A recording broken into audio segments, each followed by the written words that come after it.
Pwede po pinaka-the best sa palakpak para po sa Panginoon sa araw po na ito.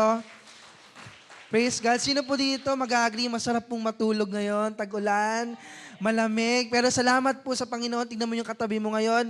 Nandito po yan at in-honor po si Lord sa araw po na ito. So, isang mapagpalang araw po sa bawat isa po sa atin. And grabe, nasa last week na po tayo ng May. No, ang bilis po ng panahon.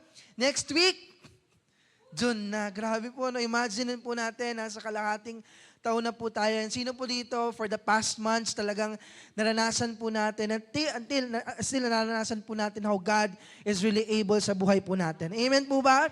Kaya naman po, tuloy-tuloy lang po tayo. And today, we are now on our last week of our series na Able to Believe. No, ito na po yung ating last week na po ng series po natin. And just to have a recap po, sino po dito naalala yung mga previous topics po na pinag-usapan po natin? Of course, first week po, sinare po sa atin ni Pastor Rose, yung when my plan doesn't match to God's plan. Sino po dito? May mga plano po tayo na hindi plano po ng Panginoon at patuloy na masunod po ang plano ng Diyos sa ating mga buhay. Amen? And of course, second week, no, sinare po ni Coach Heritan, when you are about being shaken, talaga naman, no, for the past 6 months or for the past months, niyugyug po tayo ng mga pagsubok pero naniwala tayo at dumitepende po tayo sa Panginoon. Amen? And last week lang po, no, sinare po ni Coach MM, yung when you feel like giving up, sino po dito?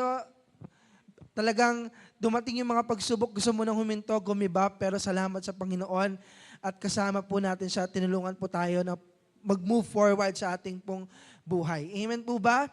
So today po, after knowing these things, no, I believe po na hindi lang pinaalala sa atin ng Panginoon how good and faithful He is in our lives.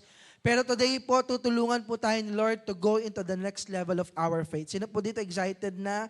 No, na hindi lang po itong mga bagay na ito ang gustong iparanas po sa atin ng Panginoon, but I believe that God wants to also bring us into His promises. Sino po dito naniniwala po doon? No, so sa natitira pong kalahating taon, we will still believe that God is able. Amen? And experience the promises of God in our lives. Kaya naman po, no, ang title po ng pag-uusapan natin ngayon ay pinamagatan po nating Believing in the Impossible.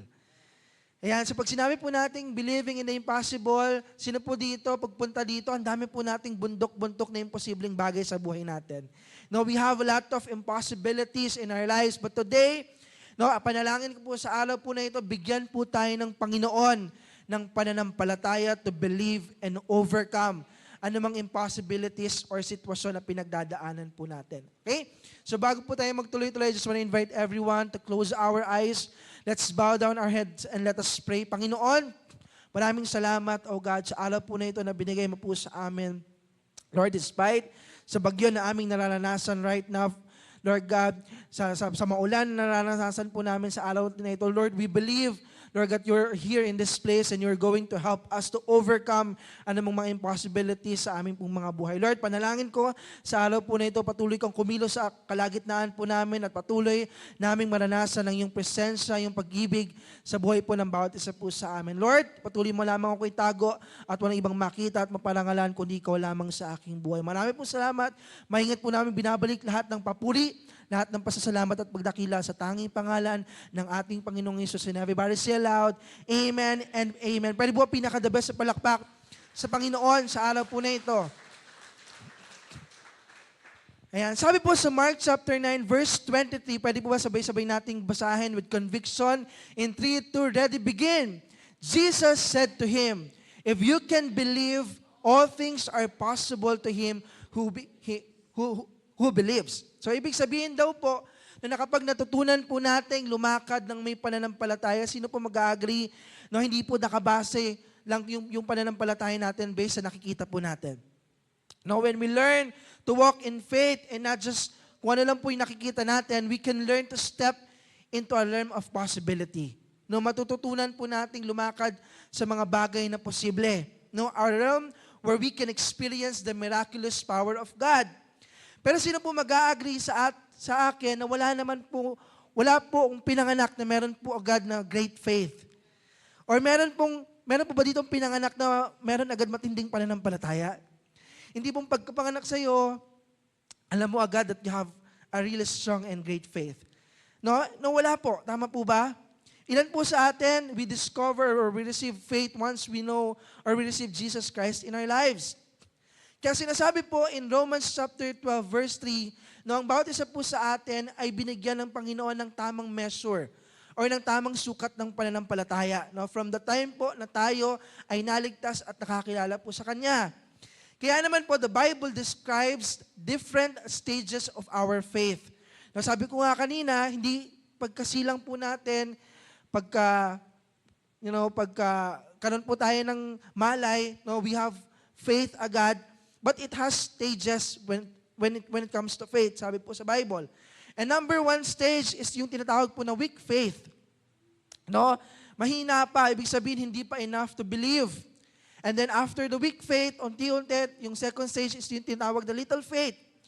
Ibig sabihin po, naniniwala ka na, sino po dito, dumating sa point, sometimes you have the little faith, no, naniniwala ka na, pero pag dumating yung mga pagsubok, problema, mabilis kang gumibap, mabilis kang masway. Yung third stage, tinatawag na growing faith. Ibig sabihin, lumalago na from the weak, from the little faith, and you are going to have the growing faith. Ibig sabihin, unti-unti ka nang naniniwala despite sa mga problema at pagsubok na pinagdadaanan mo. Pang-apat po na stage is yung tinatawag na overcoming faith. No, unti-unti na na-overcome mo na all your doubts, all your fears, but still, may mga times nagda-doubt ka pa rin. Sino po dito nakakaranas po niyan? Number 5 na stage is yung tinatawag na strong faith. Taas po ang kamay, mayroon ng strong faith sa umaga po na ito. Amen. Praise God. No, strong faith, ibig sabihin, despite sa mga circumstances, situations, you're able na to overcome, you're able to stand firm kasi alam mo ang Diyos na pinaniniwalan mo ay tapat sa iyong buhay. No, pang-anim po na faith, great faith. Ayan na talaga. No, very great. Ibig sabihin, no matter what happened, no, you're believing to God, no, anumang problema, pagsubok, naniniwala ka na hindi ka pababayaan po ng Panginoon. And number 7, no, itawag po na stage na perfect faith. Yan, I believe, meron na po ba dito naka-achieve ng perfect faith? No, that no matter what happened, no po, ano man ang pagsubok, wala na po talagang makakatibag sa iyo because why you have the perfect faith. So yan po yung mga stages, no, when we say about faith.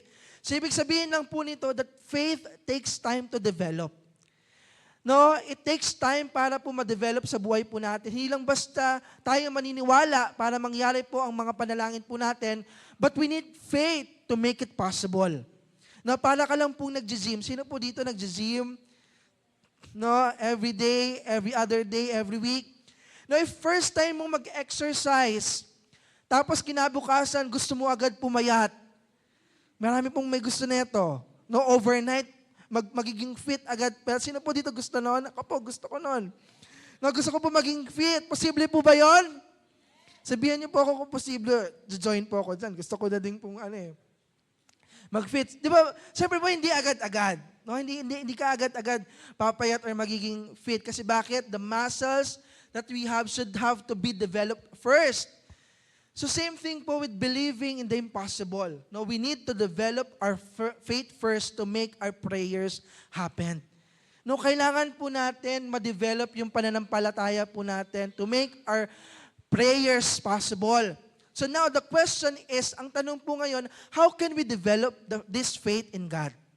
No, paano po natin ma-develop yung pananampalataya po natin sa Panginoon? How can we believe that impossible things can be possible in God? The answer is simple lang po. We just need to go through the process of faith. No, kailangan lang po natin pagdaanan yung proseso po ng pananampalataya. So itong bagay lang po ang gusto ko mong i-share sa araw po na ito. And first thing that we need to do to believe in the impossible is to have faith. Sabi po dyan, faith is hearing the word. No, kailangan po muna nating marinig yung salita ng Panginoon sa ating pong mga buhay. Sabi po sa Romans chapter 10 verse 17, so then faith comes by hearing, and hearing by the word of God. No, sino po mag-agree that we cannot create or generate our own faith?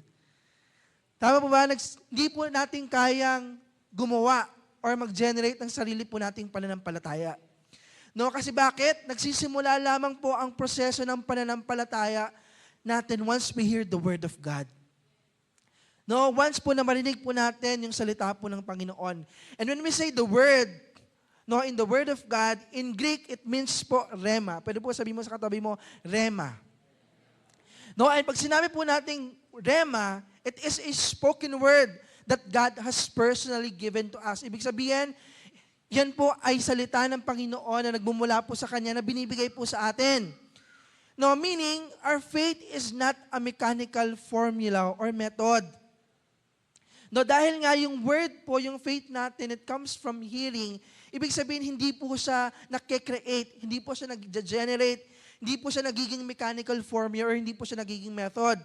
Hindi po ito basta naisip mo, ginawa mo, then boom, may faith ka na. No, hindi po ganun yon. No, our faith is being given for us or to us through the Word of God. No, and since personally binigay po ito sa atin ng Panginoon, no, our faith should not be dependent sa mga problema at pagsubok po na meron tayo. No, dahil binigay po personally ng Panginoon or binibigay po sa atin personal ng Panginoon yung pananampalataya, dapat yung pananampalataya po natin nakadepende po sa Panginoon, hindi nakadepende sa mga pagsubok po natin. No, our faith should be an active relationship with God.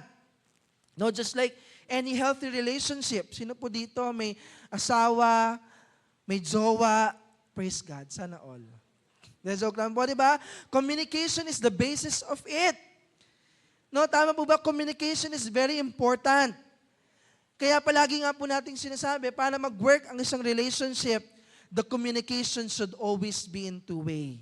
Na hindi po pwedeng maging monologue, hindi po pwedeng isa lang yung nagsasalita, isa lang po yung tumatanggap. So same thing po with our faith in God. No, isa po sa pinaka-importanting bagay para ang isang tao po ay magkaroon ng pananampalataya is to become more sensitive to the voice of God. Sino po dito, when was the last time that you become sensitive to the voice of God? Naalala pa po natin yung last time na naging sensitive po tayo sa boses po ng Panginoon? No, so for God to work and communicate with us, we need to be sensitive with His voice. No, kasi sa panahon po natin ngayon, totoo lang, sino po mag-agree, sa dami po ng boses na narinig natin, di natin alam kung si Lord pa po yung naririnig natin. Amen? Mostly pagbukas mo ng Facebook, ng social media, totoo po ba, puro negative na yung mga napapanood mo, puro negative na yung naririnig mo, mostly toxic na po yung nakikita natin, dagdag mo pa minsan, yung mga negative voices sa paligid mo. Tama po ba? Sino po dito? Minsan nakaka-discourage yung mga naririnig po natin sa paligid po natin. Kaya madalas, minsan mabilis po tayong mawala ng pananampalataya. Mabilis po nating bitawan yung mga pangako ni Lord. Kasi bakit? Minsan nakafocus po tayo sa mga sitwasyon po natin at nakakalimutan na po nating makinig sa Panginoon. But starting today, sino po dito gusto nito, no, we will come to God and be more sensitive with His voice. Amen. Taas mo ang kamay ng mga taong naniniwalang kayang gawin ni Lord ang mga imposibleng bagay sa buhay po natin. Amen?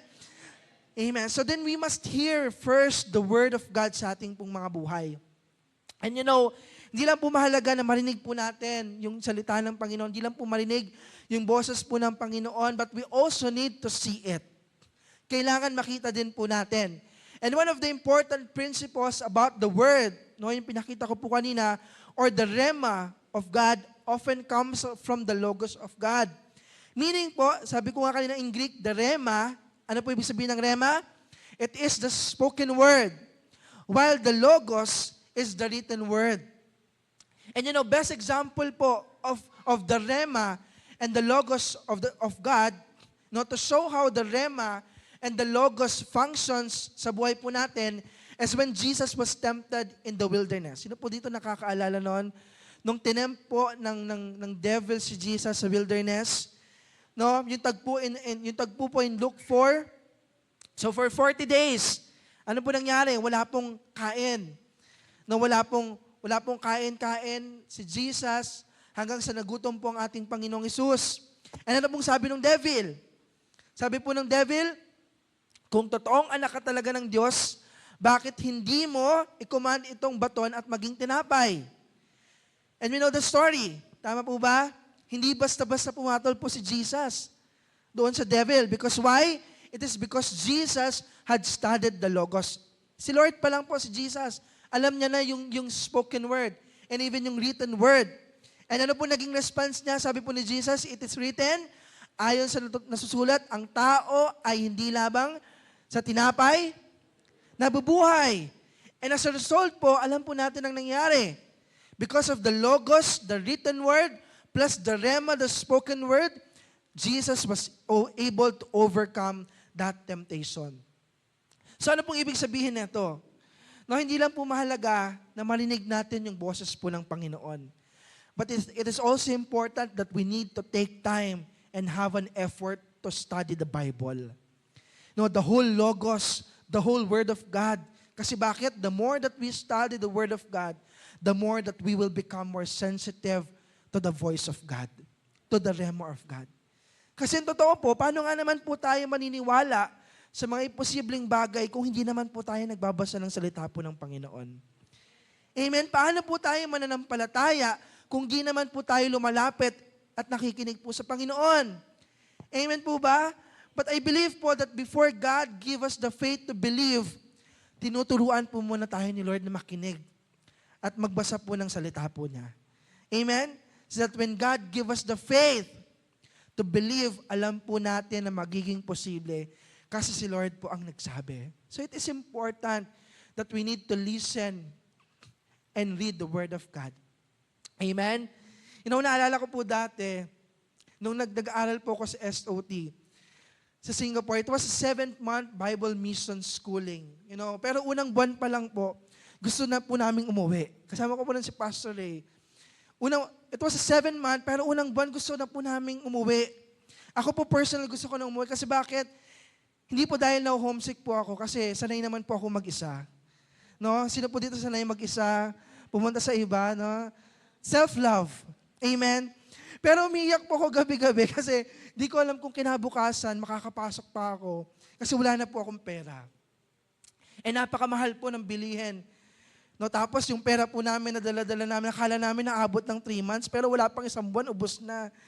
No, and I was praying and crying to God. Sabi ko sa Panginoon, Lord, I still have 6 months bago ako makauwi, pero hindi ko alam kung paano ako makakasurvive. But naniniwala po ako that time, imposible man sa mata ng tao. Naalala ko po, $10 na lang yung meron ako sa wallet ko. But you know, sabi ko, Lord, imposible. But you will multiply at makakagraduate at makakauwi ako ng Pilipinas. Dumating po, pagdating ng Sunday, matid po kami ng Sunday service, ganito, and I clearly heard the voice of God and said, sabi po ng Panginoon sa akin, offer the $10 left in your wallet. So parang sa isip ko, Lord, ito na lang meron ako. Paano na bukas at sa mga susunod na araw? Parang sabi ko, Lord, pero ayoko na ma-stress, ayoko na mag-isip. Sige, sabi mo naman, you said in your word, you will supply all of my needs according to your riches and glory in Christ Jesus. So to make the long story short po, binigay ko kay Lord yung $10. And you know, take note, right after the service, at tapos na po yung service, naghihintay na po kami, may lumapit po sa akin. May inabot po siya, sabi ko, naku, mukhang flyer to. Flyer kasi nga Sunday service. Pagtingin ko, pagbuklak ko, 10 times po, more than 10 times, binalik po ni Lord yung $10 na binigay ko po sa Kanya. Minultiply po ng Panginoon. And the rest was history. Right? After that day po, I just keep on believing the impossibilities hanggang sa ako po ay makagraduate at makauwi ako ng Pilipinas. So ano ba yung ibig sabihin na ito? No, to believe in the impossible, it is so very important that we must be sensitive in the voice of God. No, hindi lang maging sensitive po sa boses ng Panginoon, but to believe and read His Word. Kasi hindi po tayo maniniwala, hindi po natin kayang maniwala sa salita ng Panginoon kung hindi naman po natin siya binabasa. Amen? So that's number 1. No, faith is hearing the Word. To believe in the impossible is kailangan marinig po natin yung salita po ng Panginoon. Pangalawa is faith is believing the Word. No, hindi lang makinig, but to also maniwala. And sino po mag-a-agree, no, that God will never force us in this journey of faith? No, wala pong pilitan sa Panginoon. No, He will not force His word upon you against your own will.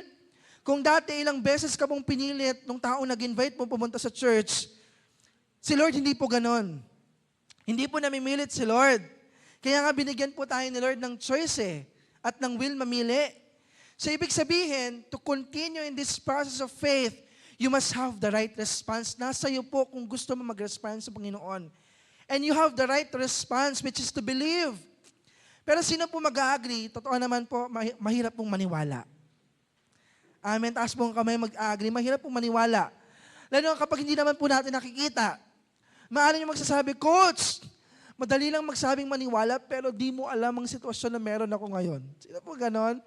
Pag nakakarinig tayo, kaya mo yan, maniwala ka lang. Hindi nga eh. No, di mo alam kung gaano kabigat yung pinagdadaanan ko ngayon. Dahil sa problema at pagsubok na meron na ako ngayon, no, sino po dito, parang gusto mo na lang kumanta nang gusto ko nang bumitaw. Ni Morissette Amon version. Amen po ba? Parang napagod ka na lang maniwala. Parang di ko na kayang maniwalang may Diyos.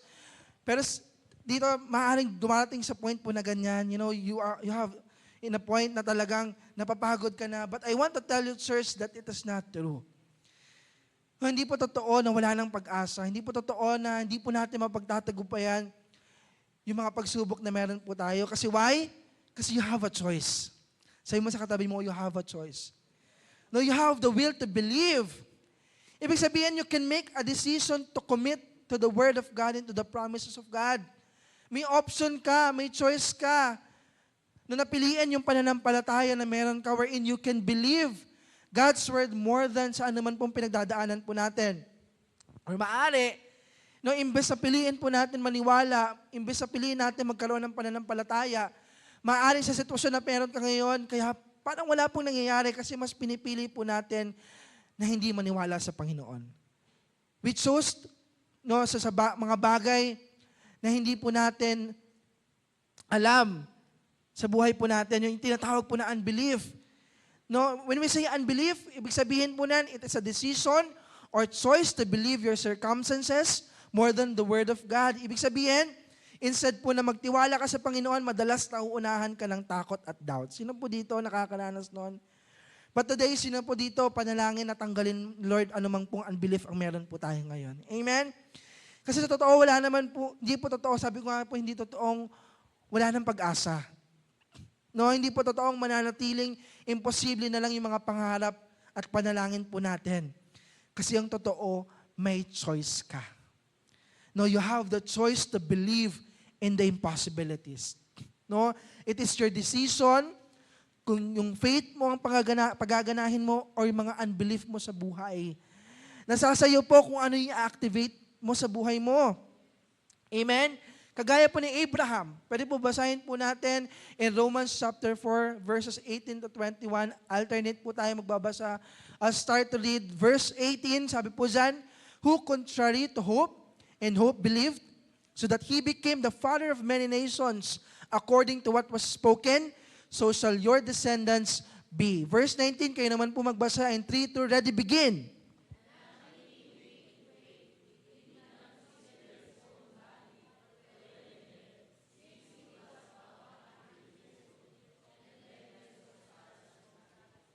Verse 20, he did not waver at the promise of God through unbelief, but was strengthened in faith, giving glory to God. Verse 21, sabay-sabay po nating basahin.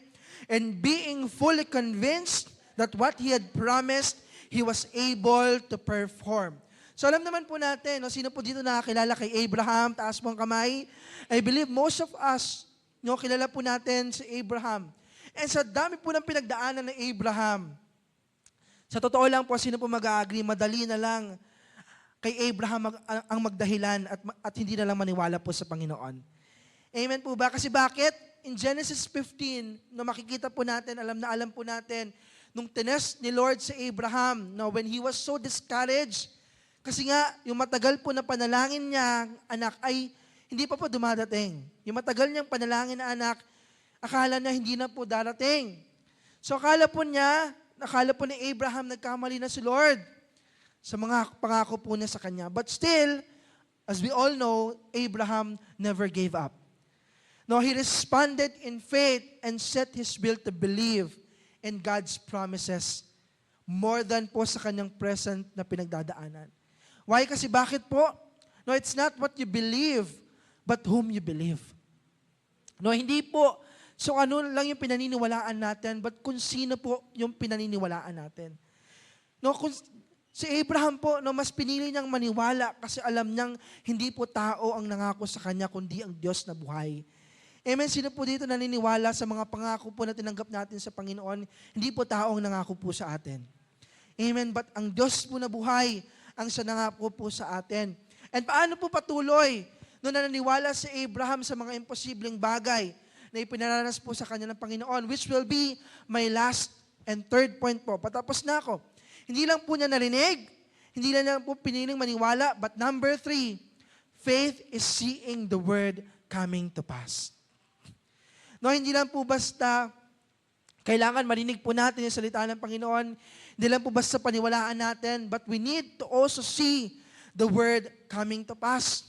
No, si Abraham po mismo na witness niya, na nakita po niya how the promises of God in his life being fulfilled. And he believed in the impossible. Sabi po sa Genesis chapter 15, verses 5 to 6, sabi po doon, then he brought him outside and said, look now toward heaven and count the stars if you're able to number them. And he said to him, so shall your descendants be.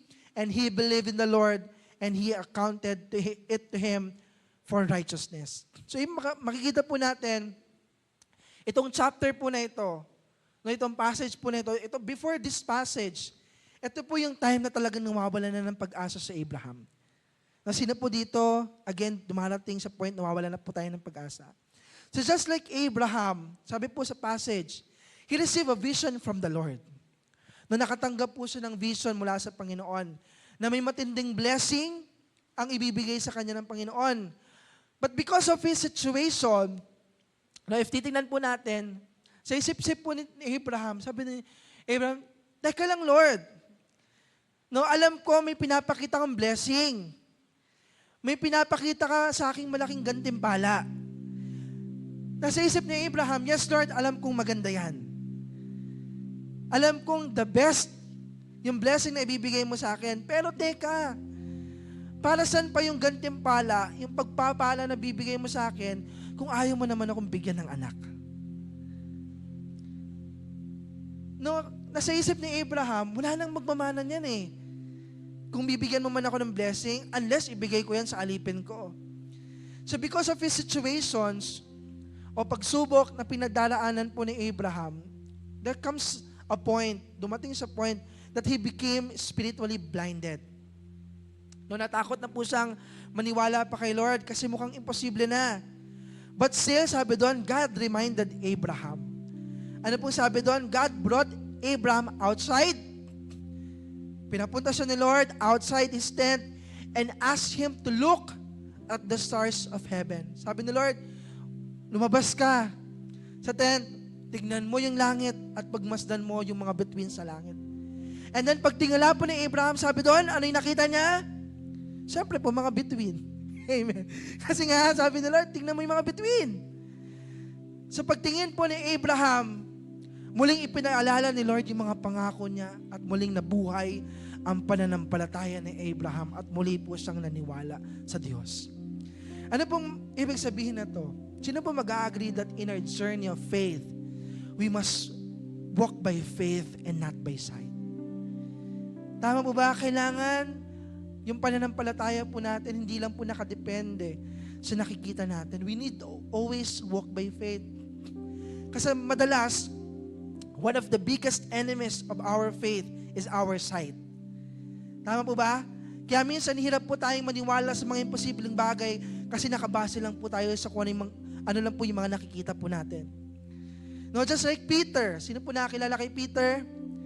Tama po ba imposibleng makalakad ang tao sa tubig? Ngayon po ba may kaya pa bang lumakad ng tao sa tubig? Nakakita na po ba kayo? Wala pa. Abangan po natin. Hindi, joke lang. Di ba? Imposible pong makalakad ang tao sa tubig. Pero, nakalakad po si Peter. Tama po ba? Is it because of his own power? Of his own strength? No, it is because of his faith. But after nun, nung nakalakad siya sa tubig, nung nakita niya, ang dami ng alon, ang dami ng lakas ng hangin, anong nangyari? Wala na. nalunod na at lumubog na po si Peter. Tama po ba? Si Thomas, no, na nag-doubt kay Jesus at ayaw niya na pong maniwala unless, sabi dun sa Bible, makita niya yung scars, yung peklat sa kamay ni Jesus. Sino ba po? Yung mga disciples ni Jesus. Ano nangyari sa kanila? Nagkawatak-watak sila dahil natakot sila nung inaresto si Jesus. So ano yung ibig sabihin? Madalas, the reason why we do not tend to believe the impossibilities is because we only focus our attention on our natural circumstances. Nakafocus at nakatingin lang tayo sa mga pagsubok, problema na meron po tayo without looking to God who make impossible possible. No, church, I want to tell you po na kapag nakadepende lang po yung pananampalataya natin, base lang sa kung ano nakikita po natin, then we can never see the miraculous power of God sa ating mga buhay. Why? Because the truth is, for us to enter into the promised land, you must first see the promises. Amen? Para makuha po natin, matanggap po natin yung promised land, makapangako ng Panginoon sa atin, then we must see first the promises. Kasi bakit? If I can see it, I can have it. Amen? Kapag nakikita po natin, makukuha po natin. Na sino po dito maraming imposibleng panalangin dati na binigay po ng Panginoon? Amen?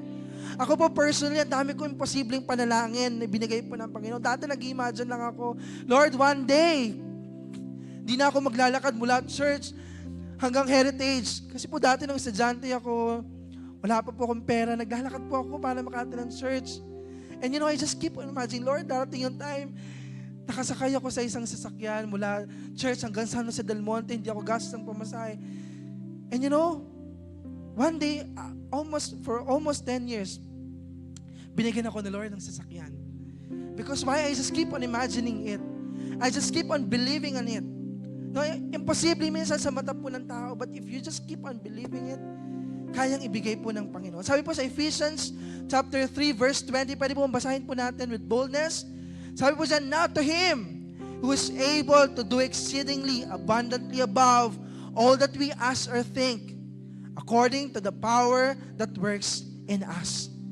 Church, when God gives you a vision, when God gives you a dream, a promise, you need to start imagining the promise coming to pass. Lord, imposible to, pero maniniwala akong mangyayari to. Amen. Believe the impossible. Believe that it will happen in your life. Believe that it will come to pass. Huwag ka pong mapagod mangarap. Amen. Huwag ka pong mapagod manalangin at maniwala. Keep on visualizing the promises of God and the Word of God in your mind until it happens. Because why?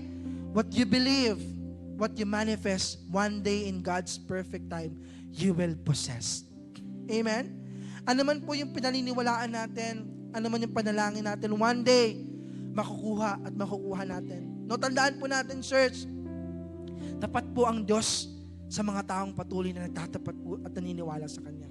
Tapat ang Diyos sa patuloy sa mga taong naglilingkod despite sa mga pagsubok at problema sa kanilang mga buhay.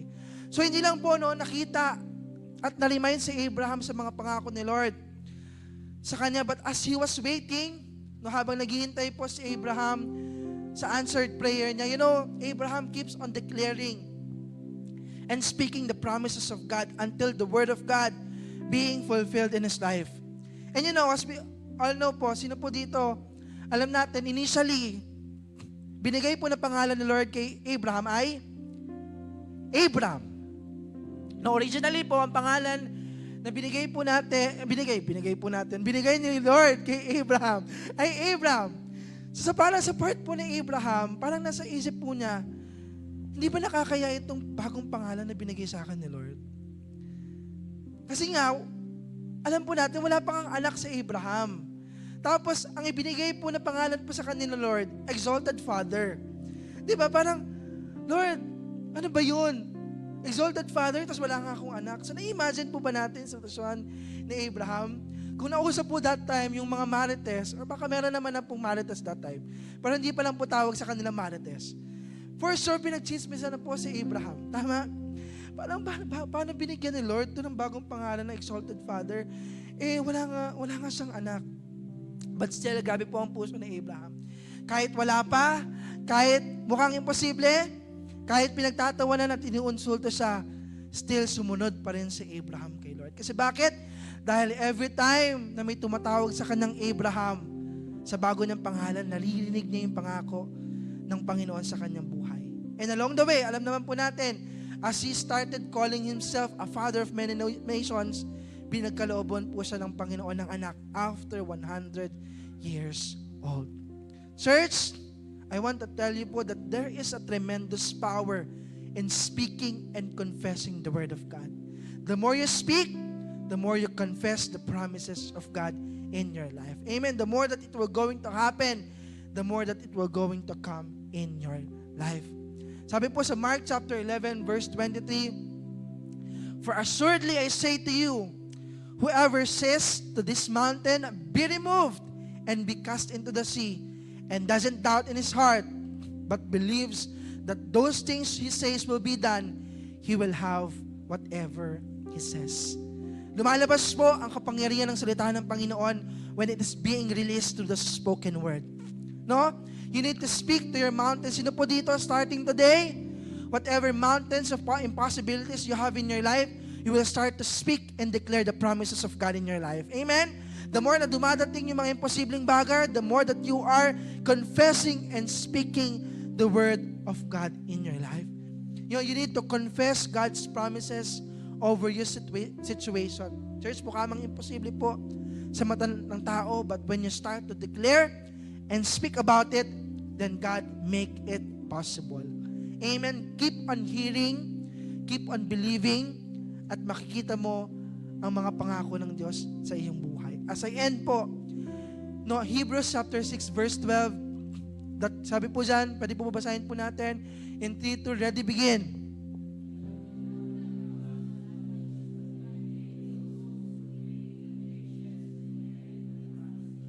Amen. Sino mo mag-agree sometimes to receive the promises of God? To see it come to pass in reality, minsan kailangan po talaga natin dagdagan ng pasensya.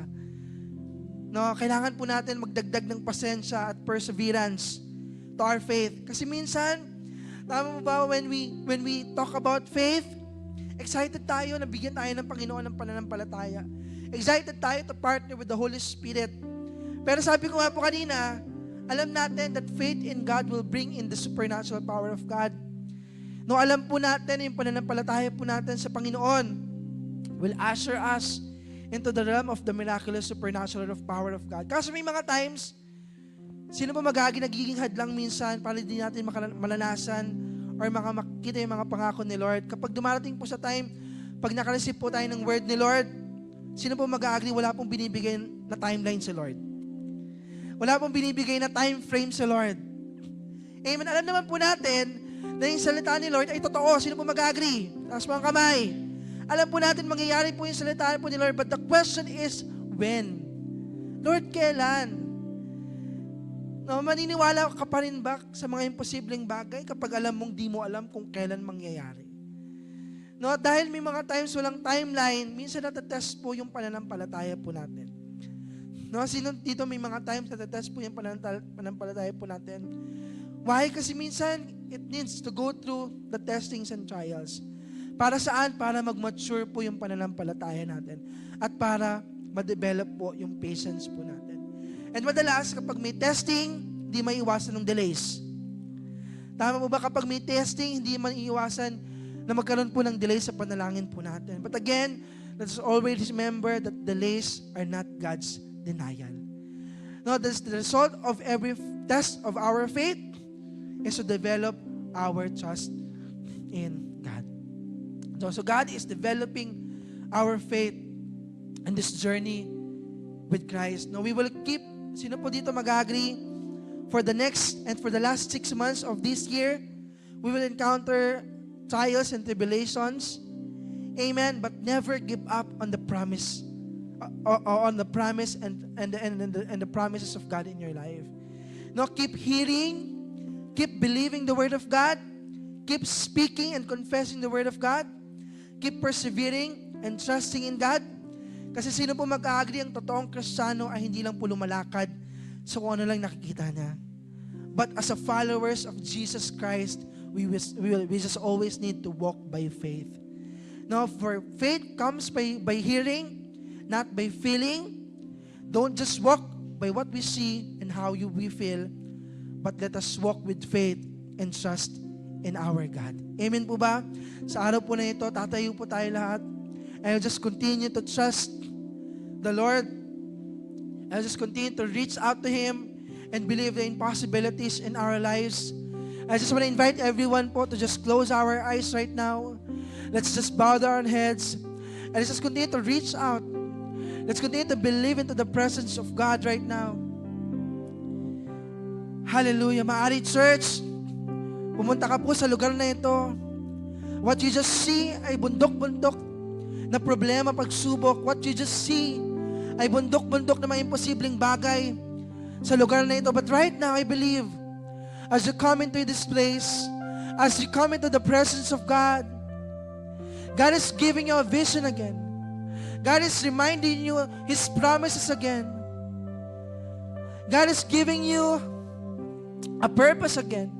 Come on, church, if that's your prayer in this place, kung panalangin mo yan sa oras sa Lord, puro na lang pagsubok ang nakikita ko ngayon. Lord, puro na lang problema. Puro na lang doubt, mga imposibleng bagay. Lord, pagod na ako sa mga bagay na ito. Lord, if that's it, right now, patuloy mong palitan ang mga imposibleng bagay ang meron ako ngayon. If that's your prayer, church, right now, continue to reach out into the presence of God. Continue to reach out into the power of God right now. And believe that God can turn all the impossibilities to possible in your life. Come on, I'm giving you time right now. I believe that God is here in this place, Lord. Naniniwala kami na nandito ka sa lugar na ito, Panginoon. Continue to embrace us. Come on, church. Just pray to God right now. I'm giving you a minute to talk to the Lord right now and surrender everything, Lord. Anumang fears, anumang doubts ang meron ang puso ng bawat isa po sa amin ngayon. Lord, give us the heart of surrender to you. Kasi Lord, we believe unless we surrender everything, and that's the time na maranasan namin yung presensya mo sa oras na ito. Hallelujah. And while we are reaching out into the presence of God, let's continue to lift up our hands right now and worship God in this place.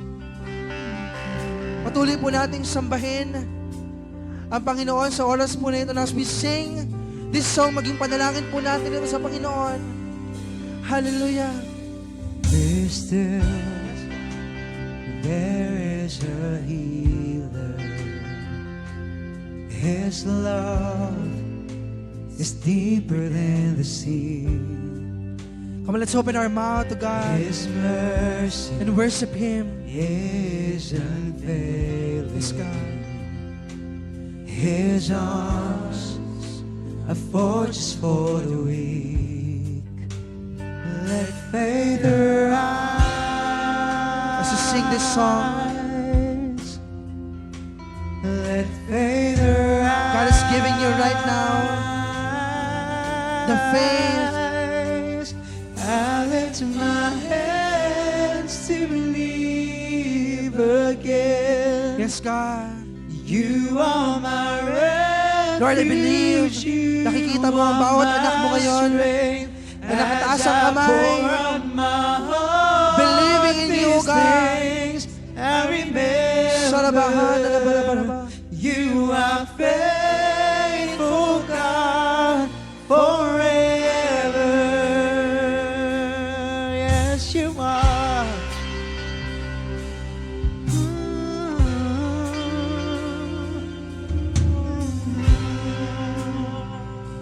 Sing, be still, there's a river. Be still, there is a river that flows from Calvary's tree, a fountain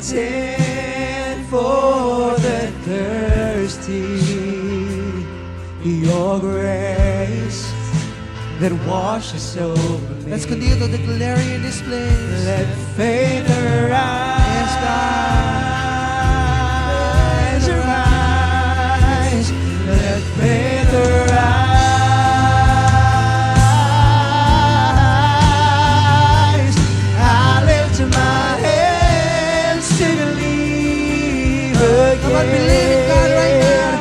You are my refuge. You are my strength as I pour out my heart. These things I remember. You're faithful. You are You're faithful, God. Sa aming mga buhay. forever.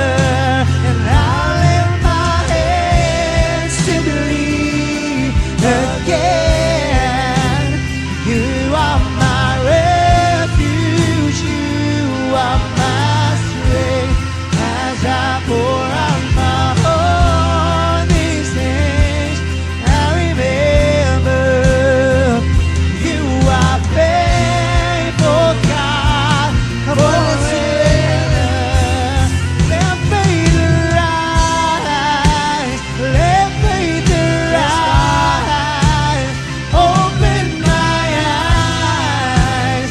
Open my eyes.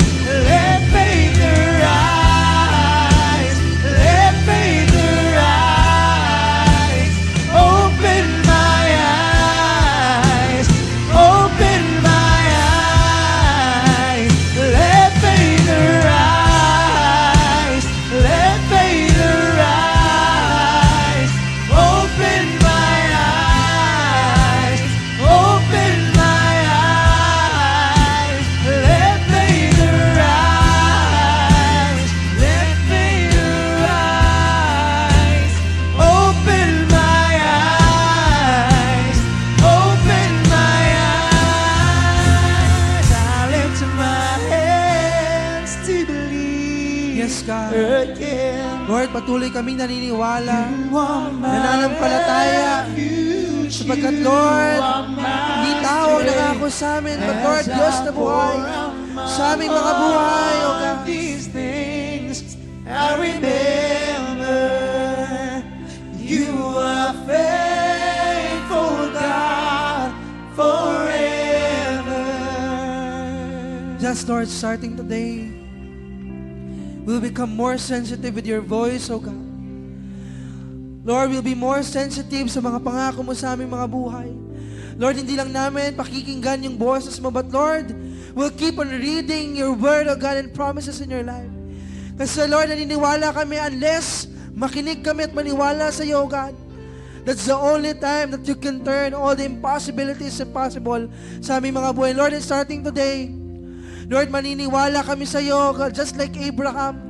Lord, imposible man sa mata ng tao, but Lord, Lord, posible sa iyo, God. Lord, naniniwala kami anumang pagsubok, problema sa aming mga buhay, Lord, maniniwala lang kami that you will continue to be with us, O God. And Lord, we are seeing right now, come on church, continue to envision it. Ano man panalangin mo ngayon, ano mang imposibleng bagay, continue to dream about it. That one day, it will come to pass. For God is faithful in your life. Lord, nakikita namin, Lord, ano mang mga panalangin namin sa lugar na ito, God, are all gonna be yes and amen in Jesus' name, O God. Lord, ano mang, Lord, God, panalangin namin, healing will flow upon our lives and our families. Lord, restoration will come to pass. Lord God, sa aming mga buhay, and victory will come to pass in our lives. Lord, maraming salamat. Patuloy lamang namin panghahawakan yung mga pangako mo sa aming mga buhay. Lord, patuloy lamang kaming kakapit sa iyo. Lord, kasi naniniwala kami, O God. Lord, hindi kami sa tao naglilingkod. Lord, hindi kami sa tao naniniwala. But Lord, higit sa lahat, sa tao, Lord, kasi sa Diyos kami naniniwala. At sa Diyos kami nananampalataya. Lord, maraming salamat. Lalabas kami sa lugar na ito, Lord God, punong-puno ng pananampalataya. Lord, kung dati, we just have the weak and little faith, but Lord, we believe that we receive the growing, the great and strong faith. Today, Panginoon, lalabas kami, Lord God, ng daladalang matinding pananampalataya sa iyo, God. Lord, anumang imposibleng bagay, Lord, ang pagdadaanan namin, Lord, you will always and turn it to possible, oh God. Maraming salamat. Patuloy po natin itaas ang ating mga kamay sa lugar na ito at patuloy po natin tanggapin ang mga pangako ng Diyos sa ating mga buhay. The Lord bless you. May the Lord's face shine upon you.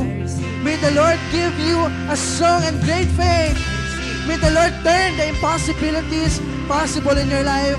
May the Lord give you love, joy, peace, and hope.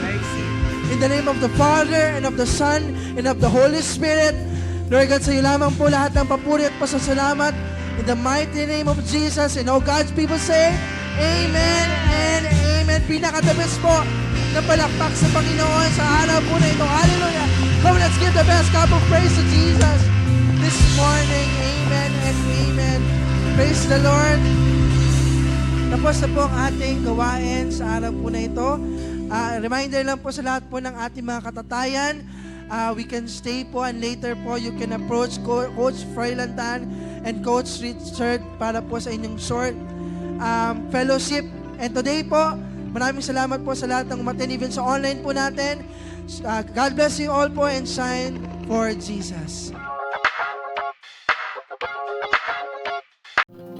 Kung nakaabot po kayo sa dulo ng preaching po na ito, nais po namin kayong pasalamatan na nagmumula sa aming mga puso sa inyo pong pagsuporta at pakikinig ng salita ng Panginoon na handog po sa inyo ng Light Church May Kawayan. Truly indeed, that through this platform po, marami na po tayong naabot sa paanan ng Panginoon for His glory and for His honor. Pwede po tayong manood ng ating po mga live stream. Meron po tayong worship Sunday services po every Sunday. That is 10:30 a.m., 1 p.m. for the youth, 4 p.m., 7 p.m., and 11 p.m. po. Philippine time po yan. Maraming salamat po ulit sa inyong time. At sa susunod po na ating mga preachings, patuloy po nating suportahan. Maraming salamat po and shine for Jesus.